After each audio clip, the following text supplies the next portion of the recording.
नमस्कार, जनमत की पुकार में आपका स्वागत है।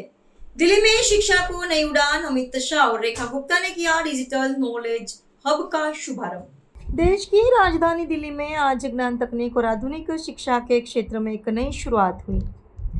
नई दिल्ली नगर पालिका परिषद द्वारा निर्मित अत्याधुनिक 3 मंजिला मल्टीमीडिया एवं digital knowledge hub Jayaprakash Narayan public library का केंद्रीय गृह मंत्री सहकारिता मंत्री अमित शाह ने उद्घाटन किया। इस अवसर पर दिल्ली की मुख्यमंत्री रेखा गुप्ता, एनडीएमसी के चेयरपर्सन केशव चंद्र, वाइस चेयरमैन कुलजीत सिंह चहल सहित कई जनप्रतिनिधि और गणमान्य अतिथि मौजूद रहे। अत्याधुनिक सुविधाओं से लैस ये लाइब्रेरी छात्र, शोधकर्ताओं और पाठकों को डिजिटल संसाधनों के साथ आधुनिक अध्ययन का बेहतर वातावरण उपलब्ध कराएगी। आइए सुनते हैं केंद्रीय गृह मंत्री अमित शाह और दिल्ली की मुख्यमंत्री रेखा गुप्ता ने इस अवसर पर क्या कहा। आज हम सबके लिए बहुत ही सौभाग्य का दिन है। एक शानदार पुस्तकालय और उससे भी बड़ा और शानदार उस पुस्तकालय का नाम जयप्रकाश नारायण जी के नाम पे, और उसमें और सुंदर बात कि इसका उद्घाटन देश के माननीय गृह मंत्री आदरणीय अमित शाह जी के शुभ हाथों से होना, मैं चाहूंगी पूरा सदन एक बार जोरदार तालियों से अभिनंदन करे। बधाई देना चाहूंगी हमारी एनडीएमसी की पूरी टीम को, आदरणीय भाई कुलजीत चहल जी को, हमारे केशव चंद्रा जी जो चेयरमैन हैं, जिनकी पूरी टीम ने इस काम को लगातार सजग तरीके से किया है। मान्य जी आज मंच पे उपस्थित हैं। मैं इस बात को जरूर कहना चाहूंगी कि दिल्ली में जो ये विकास की बयार बहने लगी है, छोटे से छोटा विषय हो या बड़े से बड़ा कोई भी काम हो, यदि दिल्ली में संभव हो पा रहा है तो देश के प्रधानमंत्री जी के नेतृत्व में और आदरणीय अमित शाह जी के मार्गदर्शन में दिल्ली रोज तरक्की कर रही है, रोजाना आगे बढ़ रही है।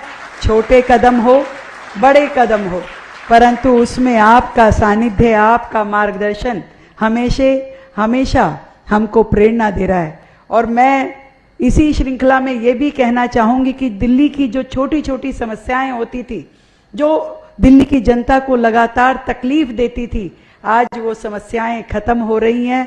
दिल्ली धीरे धीरे विकसित दिल्ली की ओर बढ़ रही है।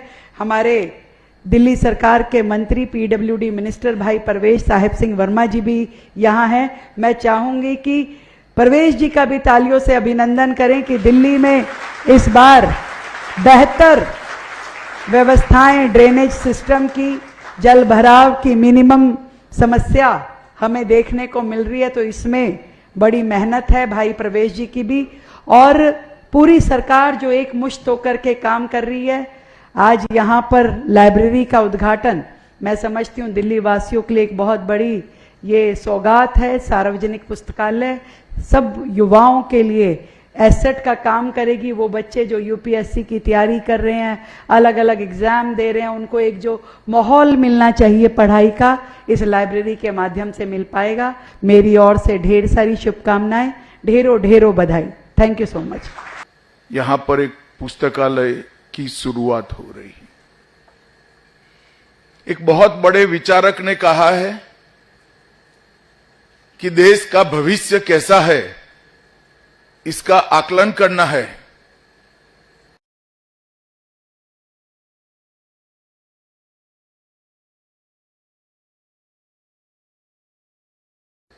तो देश की कृषि कितनी समृद्ध है, इससे नहीं हो सकता। देश के बाजारों में कितनी भीड़ है, इससे नहीं हो सकता। देश में कितने उद्योग लगे हैं, इससे भी नहीं हो सकता। देश की लाइब्रेरी में कितनी भीड़ है और युवा है या नहीं है, इस पर से हो सकता।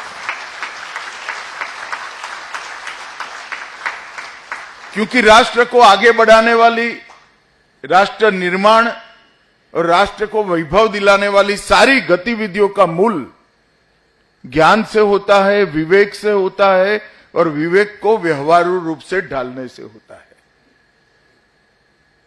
और वो ज्ञान केवल और केवल पुस्तकालय ही दे सकता है। मैं हमारी युवा पीढ़ी को अपील करना चाहता हूं कि एक बार पुस्तकालय के साथ जुड़ जाइए। आपके व्यक्तित्व में देखते देखते देखते अद्भुत निखार आ जाएगा, आपको मालूम भी नहीं पड़ेगा। और मैं मेरे स्वयं के अनुभव के आधार पर कह रहा हूं। मैं एक छोटे कस्बे के अंदर पैदा हुआ था। मेरा बचपन छोटे कस्बे में गया है, मगर मेरे कस्बे में एक समृद्ध पुस्तकालय था। और मेरा सौभाग्य है कि मेरा बचपन वो कस्बे में गया, क्योंकि मैं वो पुस्तकालय से जुड़ा। वो पुस्तकालय ने मेरे जीवन में देखते देखते देखते अद्भुत परिवर्तन ला दिया। जब छोटा सा बच्चा था तब अलाउद्दीन का जादुई चिराग, अली बाबा 40 चोर, सिंदबाद की सफर पढ़ता था। वो पढ़ते पढ़ते मेरी यात्रा कब वेद और उपनिषद तक पहुंच गई मुझे भी मालूम नहीं पड़ा, और चिंतन की प्रक्रिया शुरू हुई। ऊपर एक सुंदर वाक्य लिखा है, बोलने के पहले सोचना चाहिए, क्योंकि शब्द कभी वापस नहीं आते हैं। कोई भी वाक्य बोलना है तो उसके पहले सोचना चाहिए, और सोचने के पहले पढ़ना चाहिए कि क्या सोचना है, और वो पुस्तकालय ही करा सकता है। बहुत सुंदर सुभाषित, संस्कृत सुभाषित का हिंदी अनुवाद ऊपर मैंने पुस्तकालय में देखा है। आज जब मैं इसके उद्घाटन में आया हूं तब मैंने मेरी कॉन्स्टिट्यूएंसी में एक छोटा सा प्रयोग किया है। मेरी कॉन्स्टिट्यूएंसी में हर गांव में मैंने पुस्तकालय खोला है। अब आप सोचोगे कि हर गांव में पुस्तकालय कैसे हो सकता है, मगर एक छोटा सा पुस्तकालय है जिनके अंदर 3-4 हजार पुस्तकें हैं। मगर वो पुस्तकालय को मैंने 1.25 लाख पुस्तक जिसमें है वो पुस्तकालय के साथ लिंक करा है, और 4 मोबाइल वान वो गांव का पुस्तकों की दुनिया में गोता लगाने वाला बच्चा वो पुस्तकालय में जो पुस्तक का नाम लिख देता है, वो हर शुक्रवार को उसको वही गांव में ही डिलीवरी हो जाती है। हमने हर पुस्तकालय को स्कूलों के साथ जोड़ने का प्रयास किया है। यहां पर भी जो ग्रंथपाल होंगे उसका मेरा आग्रह है कि दिल्ली की आसपास की 10 विधानसभाओं के सारे विद्यालय में आप संपर्क करिए, वहां के युवाओं को इसके साथ जोड़िए और उनको यहां आने की एक बार आदत डाल दीजिए। बाकी का काम तो पुस्तक खुद कर देगा। एक बार युवा पढ़ने की आदत बना लेता है तो अच्छे बुरे का निर्णय वो स्वयं कर लेगा, हमें कुछ करने की जरूरत नहीं पड़ती है। पुस्तकालय हमारी रुचि के अनुरूप अगाध ज्ञान सागर में गोता लगाने का मौका भी देते हैं और सागर के नीचे पड़े मोती और रत्नों को चुनकर ऊपर लाने का साहस भी देता है।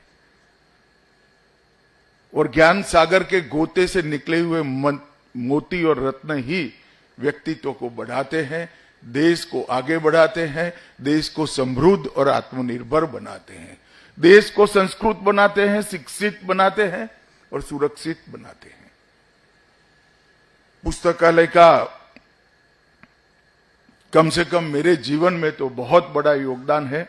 मैं युवाओं को निश्चित कहना चाहूंगा कि हम जो सोचते हैं, आपकी एक अवस्था होती है, उस अवस्था में जो सोचते हैं इसको संचित किए हुए ज्ञान से समृद्ध करिए।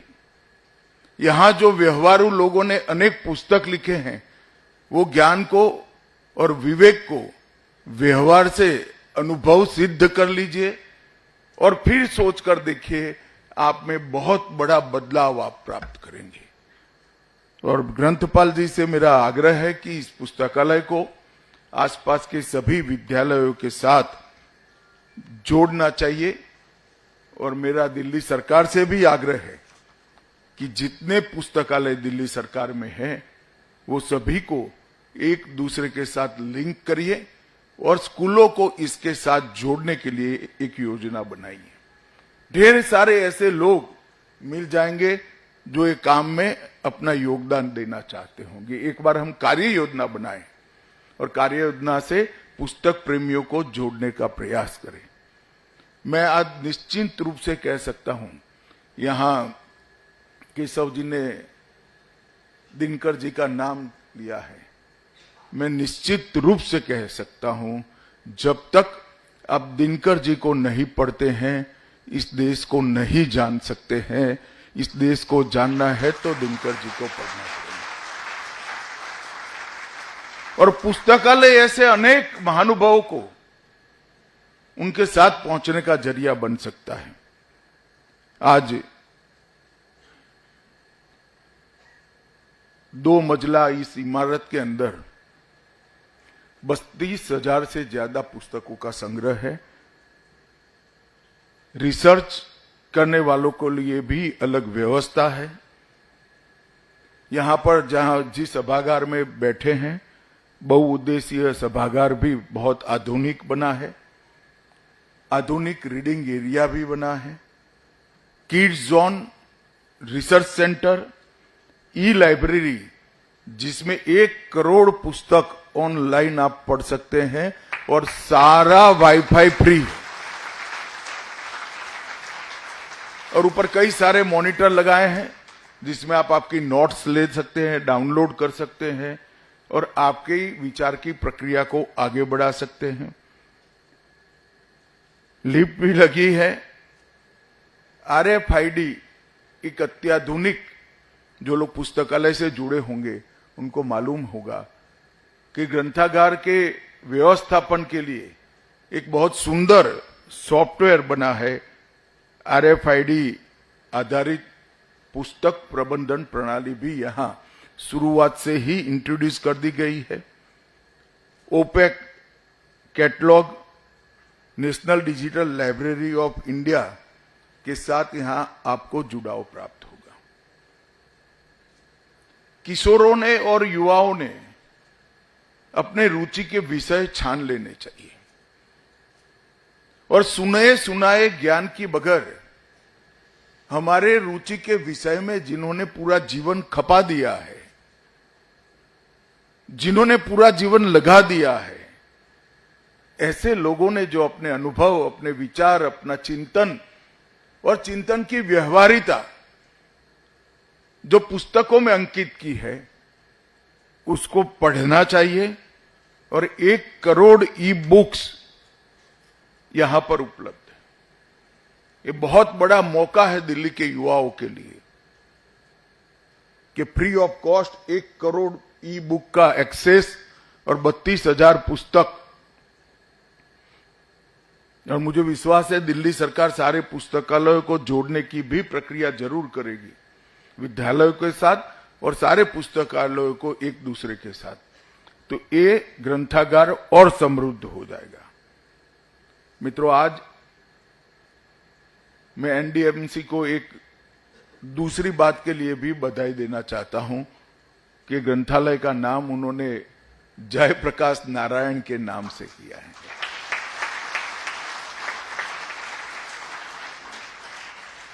जेपी एक ऐसे व्यक्ति रहे जिन्होंने अपने जीवन में ढेर सारे विचारों को अपनाया, मगर जिस जिस विचारधारा से उन्होंने काम किया, वो विचारधारा में उत्कृष्ट जगह पे हमेशा पहुंचने का प्रयास किया। जयप्रकाश नारायण आजादी के आंदोलन के एक प्रमुख और प्रखर सेनानी थे। जब भारत छोड़ो आंदोलन चला, उनको हजारीबाग जेल में डाल दिया गया। अंग्रेज निश्चिंत होकर बैठे थे कि जेपी अब जेल में है, अंग्रेजों को चकमा देकर 18 फुट लंबी दीवार लांघकर जेल से निकलकर फिर से भारत छोड़ो आंदोलन में व्यक्ति जुड़ गया।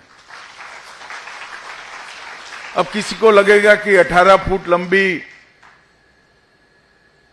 दीवार लांघना कौन सी बड़ी बात है, मगर उस वक्त जेल की दीवार लांघने की सजा 303 की गोली से शूट कर दिया जाता था।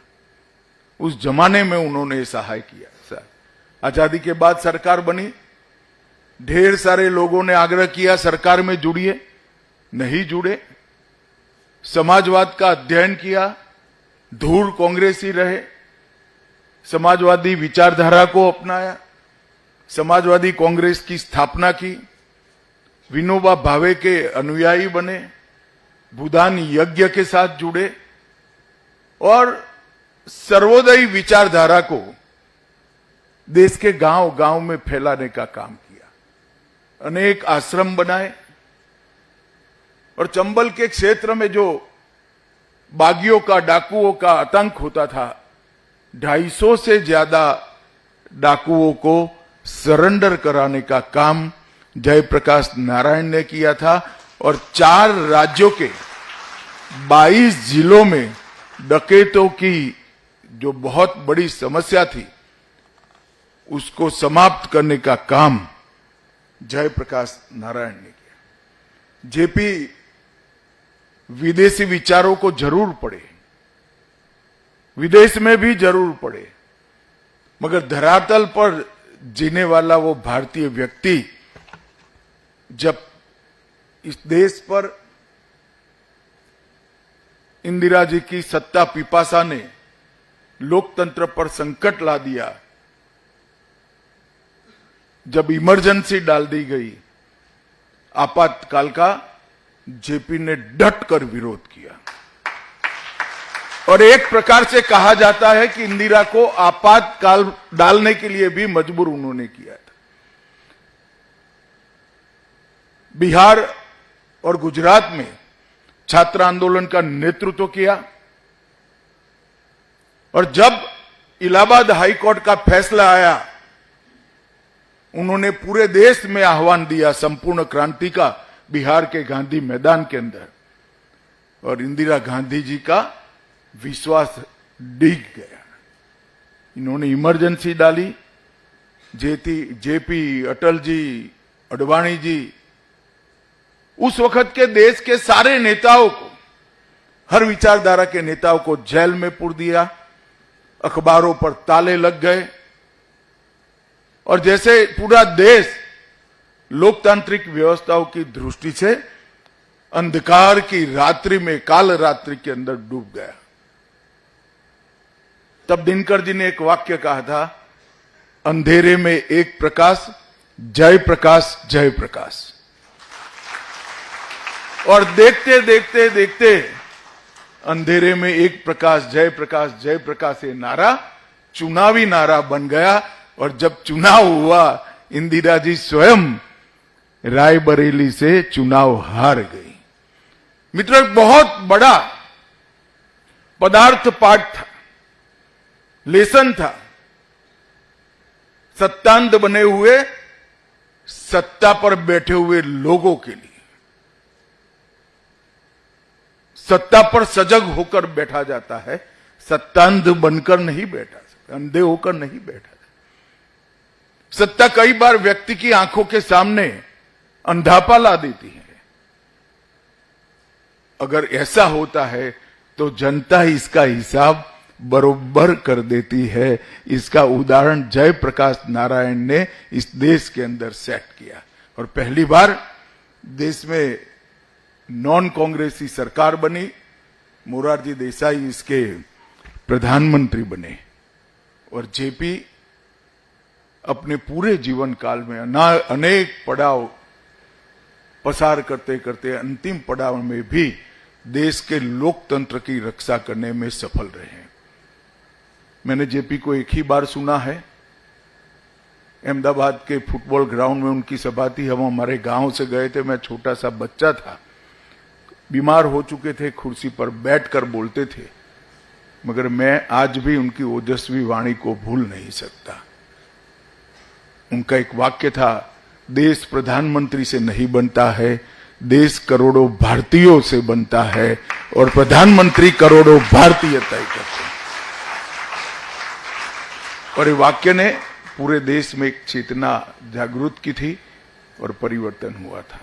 मित्रों, आज फिर से एक बार एनडीएमसी के अध्यक्ष श्री केशव जी को, भाई कुलजीत को मैं बहुत बहुत साधुवाद देना चाहता हूं, क्योंकि इन्होंने पूरा सोच विचार कर एक पूर्ण पुस्तकालय की परिकल्पना की है। अब ये परिकल्पना को स्कूलों तक, विद्यालयों तक दिल्ली सरकार ने पहुंचाना चाहिए और सारे पुस्तकालयों के बीच में एक अनुबंध कर पुस्तकों का निर्बाध प्रवाह, ज्ञान का निर्बाध प्रवाह, एक बार इसकी रचना करनी चाहिए। और दूसरा भी मैं उनको धन्यवाद कहता हूं कि जेपी के नाम से बने हुए पुस्तकालय के उद्घाटन के लिए मुझे बुलाकर उन्होंने मुझे मौका दिया है। पुस्तकालय, लाइब्रेरी हमेशा से मेरे लिए आकर्षण का केंद्र रही है और यहाँ पर जेपी के नाम से भी पुस्तकालय बनाया गया है। मैं आज के इस शुभ मौके पर दिल्ली के अनेक विद्यार्थी जो किशोर है, युवा है, उनको अनंत अनंत शुभकामनाएं देना चाहता हूं कि यह ज्ञान की पिपासा तृप्त करने का जो ये माध्यम यहाँ पर शुरू हुआ है, इसका आप फायदा लीजिए और अपने जीवन को निखारिए। अपने जीवन को निखारकर देश को 2047 तक आत्मनिर्भर बनाए, यही शुभकामनाएं। वंदे मातरम। अगर आपने हमारा अभी तक चैनल सब्सक्राइब नहीं किया है तो कृपया चैनल सब्सक्राइब कर लें, लाइक करें, शेयर करें, कमेंट करें। तो मिलते हैं फिर किसी और खबरों के साथ। नमस्कार।